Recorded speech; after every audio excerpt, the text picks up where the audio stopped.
Right దేశవ్యాప్తంగా తిరుమల లడ్డు వివాదం hot topic గా మారిన విషయం తెలిసిందే. తెలంగాణలో తిరుపతి లడ్డూపై చర్చ నడుస్తోంది.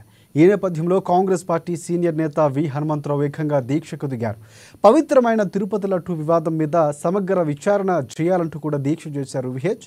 హైదరాబాద్ హిమాయత్ నగర్లో ఉదయం 9 నుంచి మధ్యాహ్నం 12 గంటల వరకు దీక్షలో కూర్చుంటున్నారు.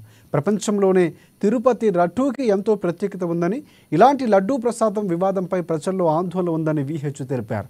వెంకటేశ్వర స్వామి ప్రసాదానికి అన్యాయం జరిగితే చూడలేకపోతున్నామంటూ విహెచ్ ఆవేదన వ్యక్తం చేశారు.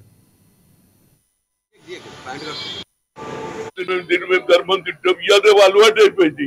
అమ్మతోడు దేవుడితోడు ఇదే అంటుంటారు. ఈ తోళ్లతో ఎవరికి కావాలి బాబు? కనుక దయచేసి దీన్ని ఇమీడియట్ గా సిబిఐ ఎంక్వైరీ చేయాలి.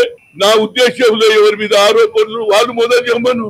Yes, we are ready to prepare for CBI inquiry అనుమను. Why you are taking a promise? నీళ్ళలో మునిగి బాబు అది ఎవరు నమ్మడు. కనుక దీని మీద సిబిఐ ఎంక్వైరీ జరగాలి. 3-4 నెలల్లోనే కావాలి. ఎందుకంటే భక్తులకు అవమానం ముందు ఏ ఊరికి తెచ్చిన లడ్డు అందరు ఇప్పుడు లడ్డు కలుగుతుందని అపచారం.